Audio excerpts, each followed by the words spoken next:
Hi everyone, जैसा कि मैंने पिछली वाली वीडियो में बताया था कि नेक्स्ट वीडियो में हम करेंगे इनपुट एलिमेंट्स के बारे में। हम जैसे मैंने पिछली वीडियो में भी बताया कि इनपुट एलिमेंट्स क्या होते हैं, जहाँ पर हम मतलब कि यूजर्स अपना डाटा इनपुट करवाते हैं। ठीक है, वो जो हमारे पास टेक्स्ट बॉक्सेस बनकर आते हैं वो बनते हैं हमारे पास इनपुट एलिमेंट की हेल्प से।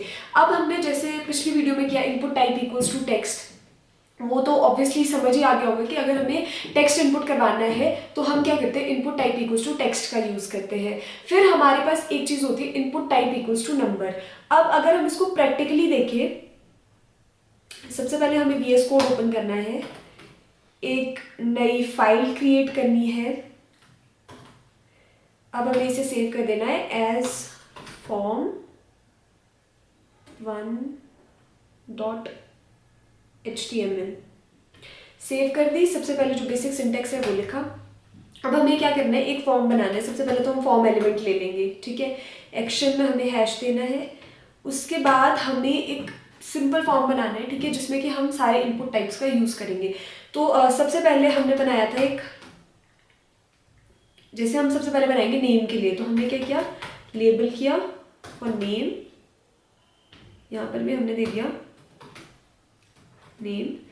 अब हमें इसके लिए एक इनपुट बॉक्स बनाना है, तो हमने input type equals to text ले लिया। ठीक है, मैंने प्लेस होल्डर के बारे में भी पिछली वीडियो में बता दिया था कि प्लेस होल्डर कैसे यूज़ होता है और क्यों यूज़ करते हैं। उसके बाद हम लोग आगे, अब हमने एक बना दिया है टेक्स्ट वाला। अगले वाले में हमने इनपुट करवानी है एज।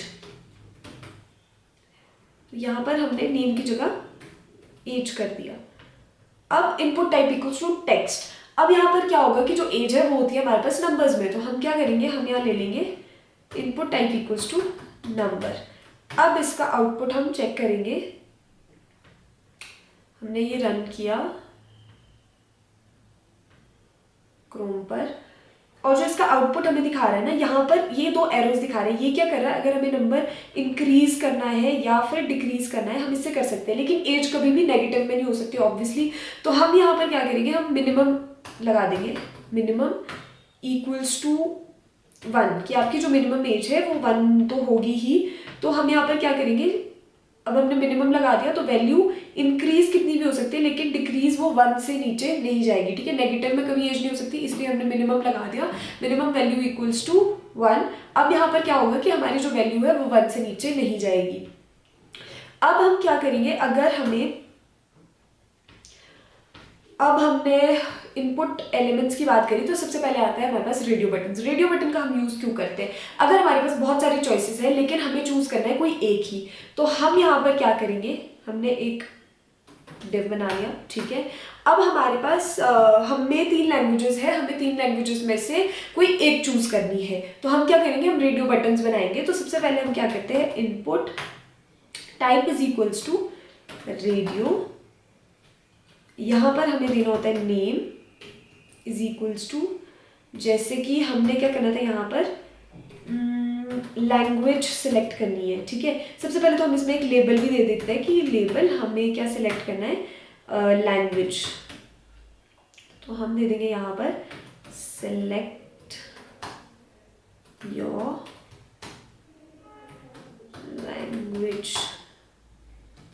ठीक है, ये हमने लेबल दे दिया। अब हमने क्या, इनपुट टाइप रेडियो, नेम दे दिया हमने इसमें लैंग्वेज, और वैल्यू दे दी हमने इसमें इंग्लिश। अब हमारे पास जो आउटपुट आया वो कुछ इस तरह से आया, सिलेक्ट योर लैंग्वेज, और रेडियो बटन भी हमारे पास आ गया। ठीक है, रेडियो बटन क्या बता रहा है हमें, तो ये हमें क्या करना पड़ेगा, यहाँ पर हमें एक और लेबल देना पड़ेगा जिसमें हम लिखेंगे इंग्लिश। इंग्लिश यहाँ पर आ गया हमारे पास इंग्लिश। तो ये बना हमारा एक रेडियो बटन। अब हम क्या करेंगे, अब हम दूसरा रेडियो बटन बनाएंगे।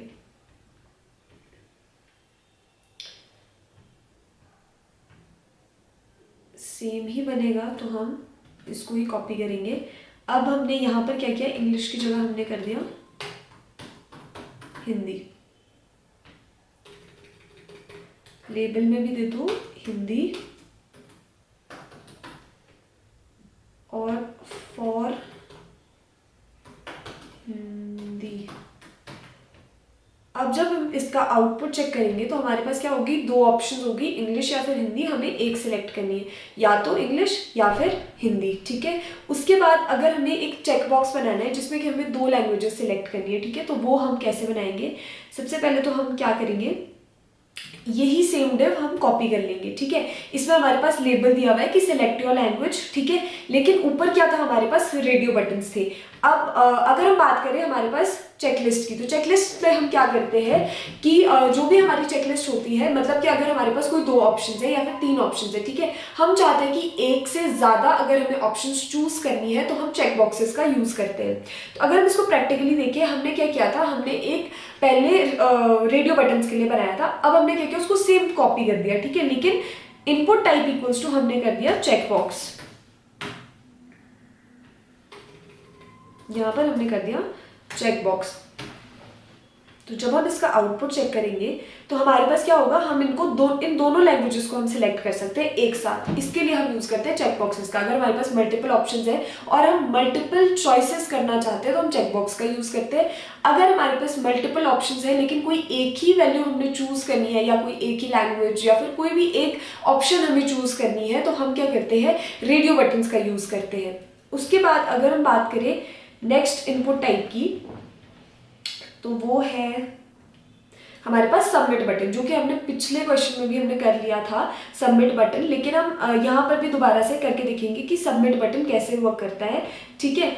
वहाँ पर क्या किया था हमने, जो लास्ट हमने फॉर्म बनाया था वहाँ पर हमने बटन करके लिया था, एक बटन सबमिट बटन क्रिएट किया था बटन टाइप की हेल्प से। लेकिन यहाँ पर हम क्या कर सकते हैं, इनपुट टाइप करके भी हम बटन क्रिएट कर सकते हैं। Input type is equals to button, जिसमें कि हमारे पास जो वैल्यू है वो आ जाएगी हमारे पास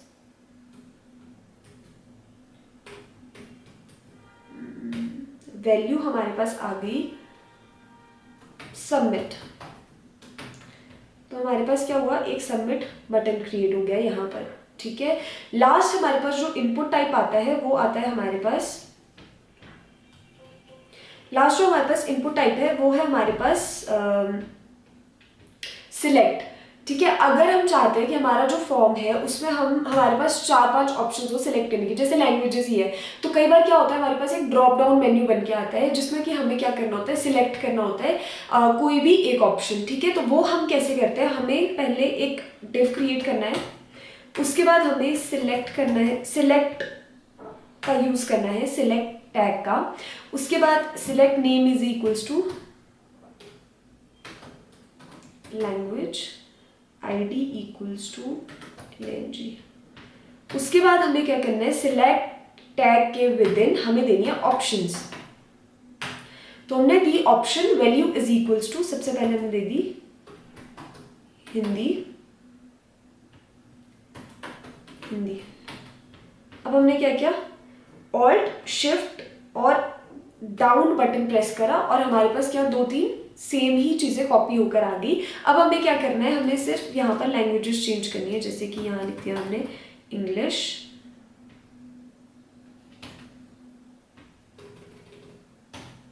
अब हमने यहाँ पर कर दिया HTML और यहाँ पे कर दिया हमने CSS।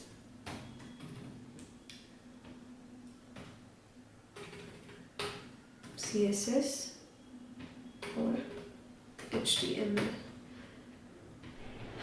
जब हम इसका आउटपुट रन करके देखेंगे तो यहाँ पर क्या हो रहा है, हमारे पास ऑप्शन आ रही है, ठीक है, सिलेक्ट करने की। अब अगर हम इसमें कुछ चेंजेस करना चाहिए, सबसे पहले तो हम इसमें एक लेबल दे देंगे, यहाँ पर लेबल दिया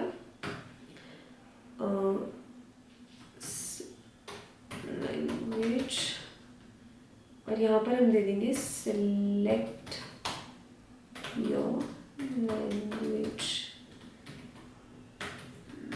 अब जब हम इसका आउटपुट चेक करेंगे तो हमारे पास आउटपुट में क्या आ रहा है, सिलेक्ट योर लैंग्वेज।